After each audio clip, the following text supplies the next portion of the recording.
안녕하세요. 사진으로 살펴보는 한 주 동안의 뉴스 클릭베스트 거 시작합니다. 이번 주엔 어떤 사진이 준비되어 있을까요? 오늘은 연합뉴스 사진부 최재고 기자와 함께합니다. 최 기자 어서 오세요. 안녕하세요. 네, 오늘이 7월 첫째 주인데 벌써 2016년 상반기가 훌쩍 지났어요. 최 기자는 상반기 동안 가장 기억에 남는 취재가 있나요? 네, 정말 빨리 상반기가 지났으면 6개월이 반이 지나간 거죠. 상반기의 기억을 더듬어 보면 뭐니 해도 총선 취재가 아니었나 이런 생각이 듭니다. 그 총선 취재 중에서도 이제 총선이 다 끝나고 개표를 하면서 사진 기자들이 거의 무장 해제가 된 상태에서 그 김무성 전 대표죠. 입원을 하는 바람에 제가 그날 당직을 서면서 김무성 대표의 병원 복도에서 잤던 기억이 납니다. 네, 하반기에도 재미난 사진 많이 촬영해 주시기 바랍니다. 네. 네, 클릭베스트 컷 첫 번째 사진부터 살펴보겠습니다. 네, 뭐 놀란 남자의 표정도 있고요. 그리고 뒤에 화면을 보니까 그래프와 숫자가 많이 있어요. 어떤 사진이죠? 예, 이건 27일에 촬영한 사진인데요. 그 금을 사고 파는 대형 매장에서 촬영한 겁니다. 여기 보시면 55,555원이라고 써 있고요.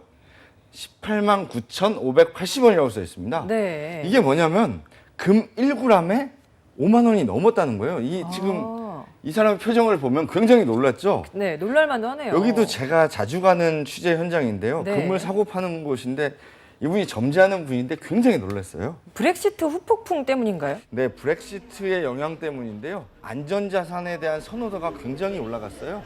그러면서 이제 금값이 1g에 5만 원이 넘어간 거죠. 다음 사진 한번 보시죠. 네.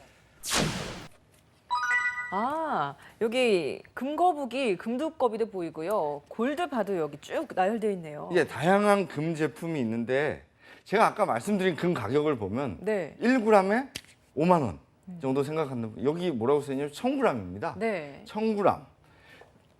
1g에 5만 원이면 10g이면 50만 원, 100g이면 500만 원, 1,000g이면 5천만 원입니다. 이 하나에 골드바 5천만 하나에 원이에요. 5천만 원인 거죠. 그리고 여기에는 500g 써 있어요. 이요. 그럼 그 반이 2,500만 원이 되는 거죠. 네, 정말 어마어마한 금액이네요. 네. 예, 금값이 말 그대로 금값이 된 것 같아요. 네. 그리고 여기 보면 금 거북이도 있고 예. 뭐 금 두꺼비도 있고 이런데 실제로 이건 많이 무겁지 않습니다. 이거는 무겁지 않고 속이 비어 있어요. 그리고 여기 자세히 보면 굉장히 얇게 만들어져 있잖아요. 예. 그래서 이렇게 커 보이게 이렇게 만든 상품이고요. 안에는 비어 있습니다. 네. 다음 사진도 한번 보시면 브렉시트의 후폭풍이 아닌가 한번 넘겨주시죠. 네. 아, 이게 우리나라 사진인가요? 간판을 보니까 우리나라인 것 같은데. 네, 한국말이 적혀 있고 우리나라가 맞습니다. 예. 근데 여기 보면 이제 환율에 따른 가격을 적어 놓은 건데요. 예. 근데 특이하게 볼 만한 게 지금 뒤에 10원 단위가 다 지워져 있어요. 네, 100원 단위까지는 써 있는데 10원 단위가 지워졌죠. 이건 이제 명동 같은 날 명동 환전소에서 촬영한 건데요.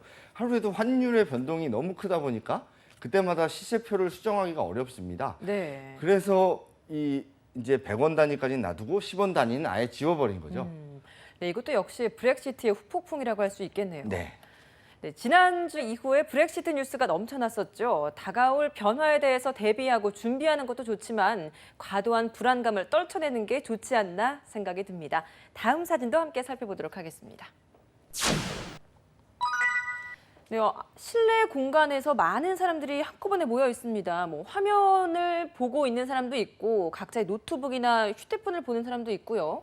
네. 어디 사진이죠? 네, 뭐 모니터를 주목하고 있는 사람도 있고 휴대폰 보는 사람, 노트북 보는 사람, 뭐 카메라를 들고 있는 사람도 보이는데 28일 사진입니다. 28일에 국회 그 본청에 있는 휴게 공간이죠. 거기에 이제 공무원들이 모여 있어요. 아, 이 사람들이 다 공무원이에요? 예, 거의가 공무원입니다. 모여 있는 이유가 뭐냐? 이날 이 국회 본청에서 7개 상임위가 동시에 열렸어요. 네. 그렇다 보니까 상임위가 열리면 장관이 나와서 인사말을 하고 주로 빠지게 되죠. 아니면 질의응답은 같이 하게 되는데요.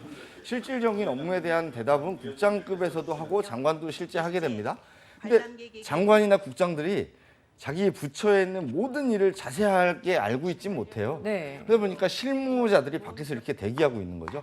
그리고 모니터 보이시죠? 네. 저게 지금 실황 중계가 되고 있는 건데요. 그걸 보면서 지금 우리 장관 혹은 국장이 어떤 질문을 받았나 어떤 상황인가를 빨리빨리 캐치하고 밖에 있는 실무자들이 답변을 막 정리를 해가지고요 안으로 넣어주는 겁니다. 그럼 국회의원의 질의에 답변도 하고 그 장관이나 그 국장들 발표하는 사람들이 모르는 거를 이렇게 넣어주게 되는 거죠. 네.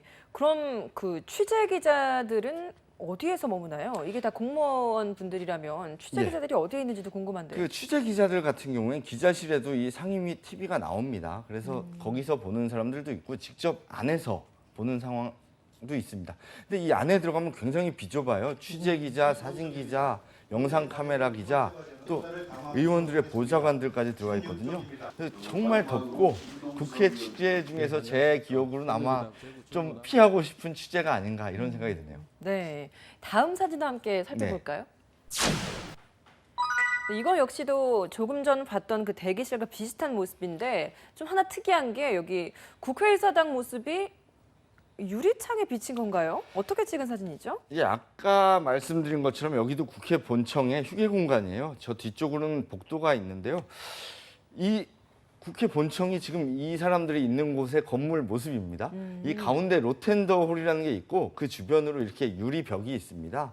휴게 공간과 로텐더 홀 공간을 이제 분리해 주는 건데 거기 보면 이렇게 국회 본청 모양이 그려져 있어요. 인쇄돼 있죠. 그래서 그걸 걸고 사진 기자들이 촬영한 겁니다. 네. 사진 기자들이 저런 앵글을 잡으려고 노력을 굉장히 많이 해요. 예를 들면 국회가 이렇게 잘 타협이 되지 않고 문제가 있을 때는 네. 앞에 뭐 빨간 신호등을 걸고 찍거나 아니면 청와대도 같은 경우죠. 청와대도 빨간 신호를 같이 걸어서 찍는 경우가 있습니다. 네, 그 겨울철에는 보통 뭐 국회가 꽁꽁 얼어붙었다 이런 이야기를 할 때 뭐 얼음이 맺혀 있는 나뭇가지랑 같이 이렇게 해서 찍는 경우도 있더라고요. 네, 맞습니다. 그 김나연 아나운서도 클립 베스트 컷을 진행하시다 보니까 사진에 대해서 보는 눈이 굉장히 올라가신 것 같은데요. 네. 그때 따라서 국회만 촬영할 수도 있고 청와대만 촬영할 수도 있지만 네. 거기에 맞는 소재를 찾아서 같이 연결시켜서 촬영하곤 합니다. 네. 국회 담당 기자들이 제일 바쁠 때는 언젠가요? 이런 상임위도 굉장히 바쁘고요. 뭐 본회의 때도 바쁩니다. 그리고 뭐 대정부 질문도 하고 하니까요. 근데 가장 바쁘기도 하고 국회 기자의 꽃이라는 건 아무래도 4월에 지나갔던 총선이 아닌가.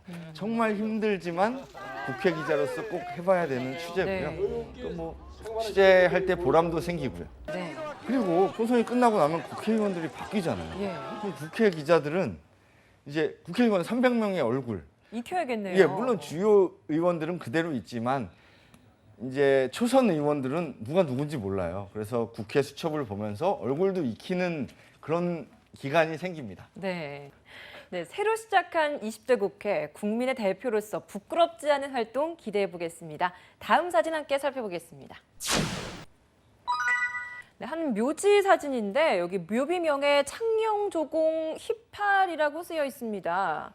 어떤 사진이죠? 그 조이팔의 묘입니다. 조이팔이요. 네, 조이팔이라고 하면 우리가 그 희대 사기꾼이라고 잘 알려져 있는 그 조이팔 맞나요? 네, 맞습니다. 조이팔은 의료기기 대여업 등으로 고수익을 낸다면서 4, 5만 명의 투자자를 끌어모았어요. 그다음에 그 4조 원 가량을 가로챈 뒤 중국으로 밀항에 도주했습니다. 2011년 12월 급성 심근경색으로 사망한 것으로 알려졌으나 확인되지는 않아서 그동안 많은 설이 무성했죠. 네, 그렇죠. 이번 주에 수사 결과를 또 발표했는데 그 사진도 함께 살펴보겠습니다. 네, 28일 사진입니다. 그 대구시 범어동 대구지방검찰청에서 김주원 1차장 검사가 종합 수사 결과를 발표하는 모습입니다. 네, 어떤 내용을 발표했나요? 발표 내용은요. 그 측근들이 진술한 조이팔 씨 사망의 정황을 분석해 볼 때 조 씨가 사망한 것은 사실이다. 이런 결론을 내렸다고 발표했습니다. 근거는 어디에 있었나요? 네, 근거를 여러 가지를 댔는데요. 그중에서 첫 번째는 유족이 남긴 장례 절차 등에 대한 영상이 위조된 게 아니다. 네. 뭐 진실이라는 거죠. 그리고 조 씨 사망을 목격한 2명을 상대로 거짓말 탐지기 조사를 했습니다. 근데 2명 다 진실 반응을 보였고요. 그리고 조이팔 사망 직후에 채취했다며 경찰에 제출한 모발이 있어요. 머리카락. 네. 그 국립과학수사연구원에 감정 의뢰한 결과 조 씨 본인 것으로 드러났습니다. 그리고 응급진료와 사망 진단을 맡은 의사를 면담하고 시신 화장증도 입수했다고 합니다. 근데 그 마지막으로 화장하는 바람에 조 씨 유전자 검사를 할 수는 없었다고 발표를 했습니다. 네, 사기 피해자들은 받아들일 수 없을 것 같은데요. 어떤 분위기인가요? 네, 그 피해자 단체죠. 바른가정경제 실천을 위한 시민연대 김상존 대표가 말을 했는데요. 모발 감정으로 조이팔이 죽었다고 결론을 냈는데 머리카락이야 뭐 살아있는 사람 걸 가져다 쓸 수도 있지 않느냐며 네, 그렇죠. 조이팔 사망의 증거가 될 수 있는 개연성이 전혀 없다고 주장했죠.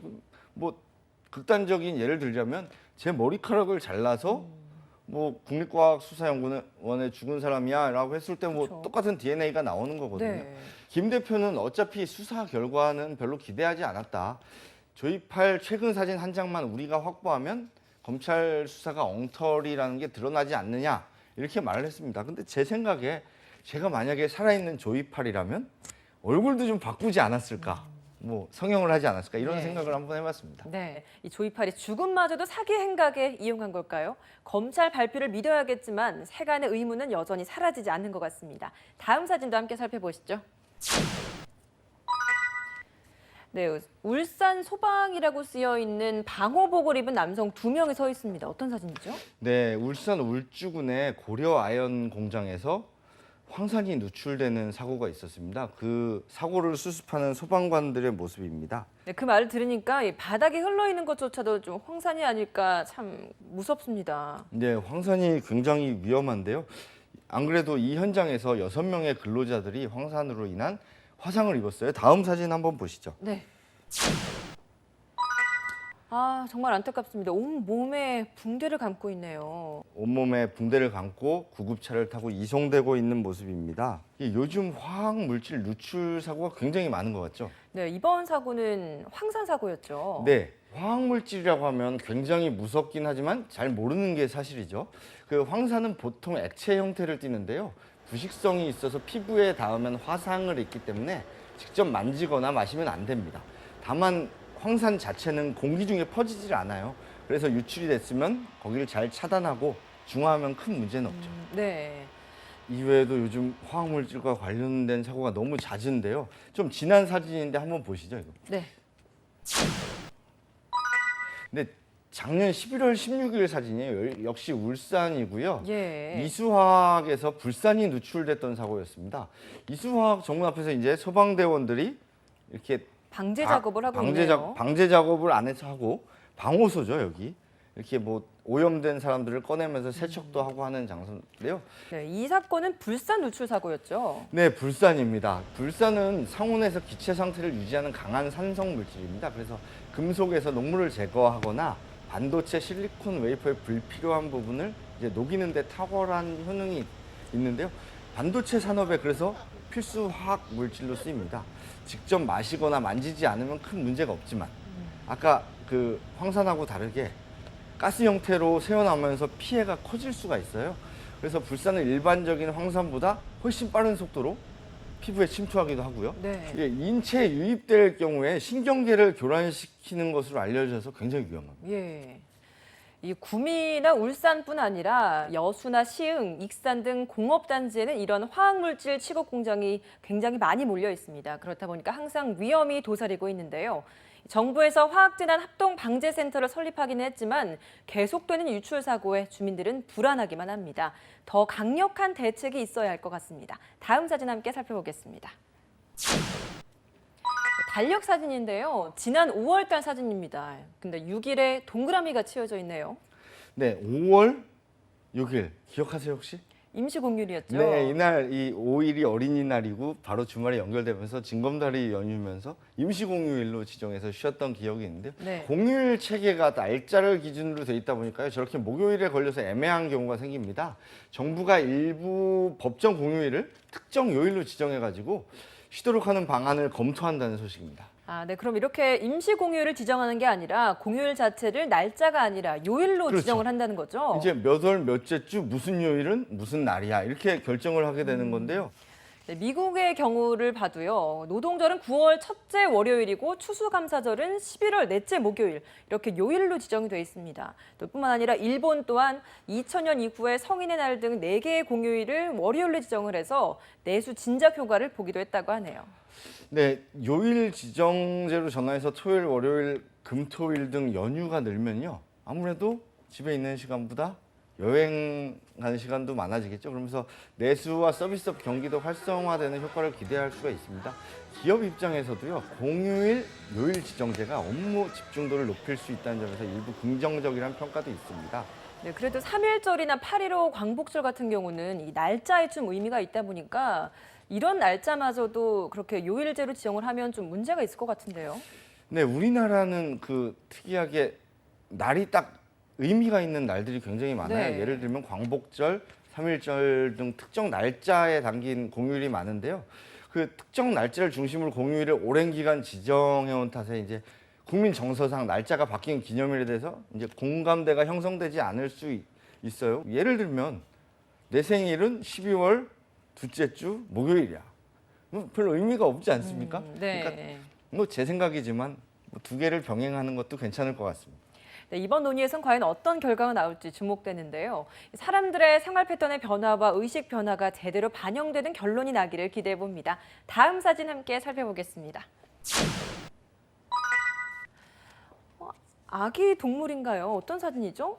침대 이불 위에 있는 것 같아요. 근데 자세히 보면 뭐 사진을 조금 아시는 분이라면 굉장히 확대해서 찍은 거라는 걸 알 수 있는데 그 말은 작은 거라는 거죠. 그렇죠. 굉장히 작은 동물인데 눈도 감고 있고 털도 지금 솜털이 막 나 있고 사진에 이렇게 작지만 이게 자이언트 판다 새끼예요.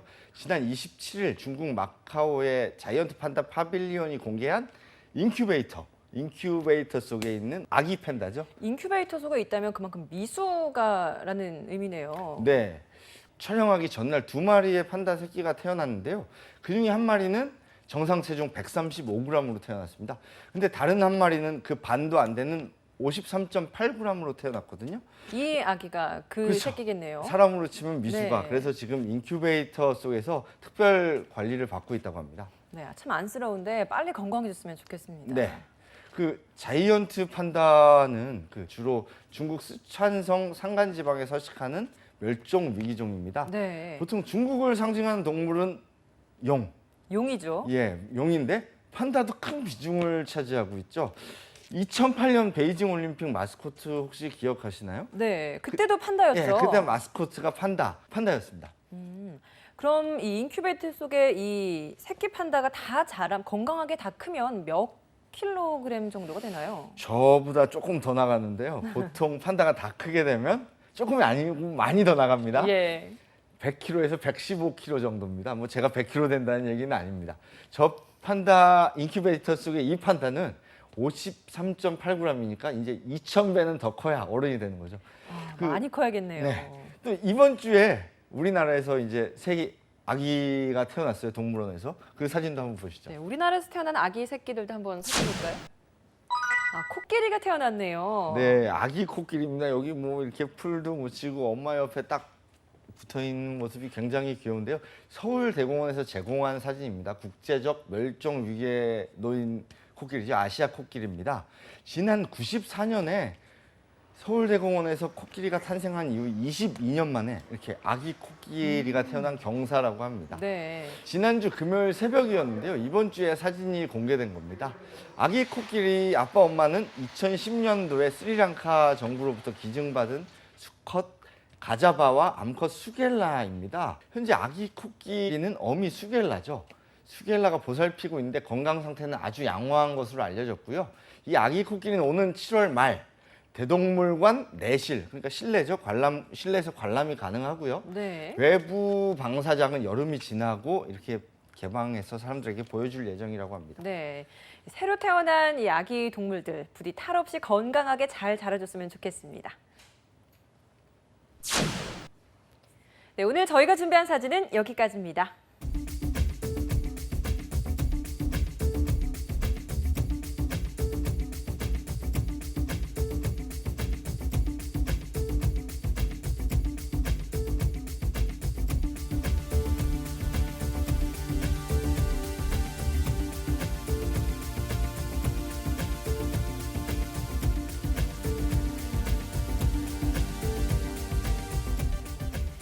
기자, 오늘의 베스트 컷을 뽑는다면 어떤 게 있을까요?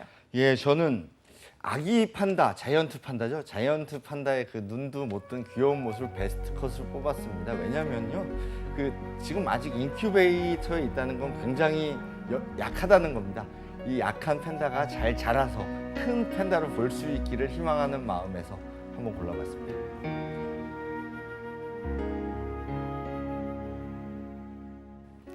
네, 사진으로 살펴보는 한 주간의 뉴스 클릭 베스트 컷. 다음 주에도 더욱 재미있고 의미 있는 사진 가지고 찾아뵙겠습니다. 여러분 고맙습니다.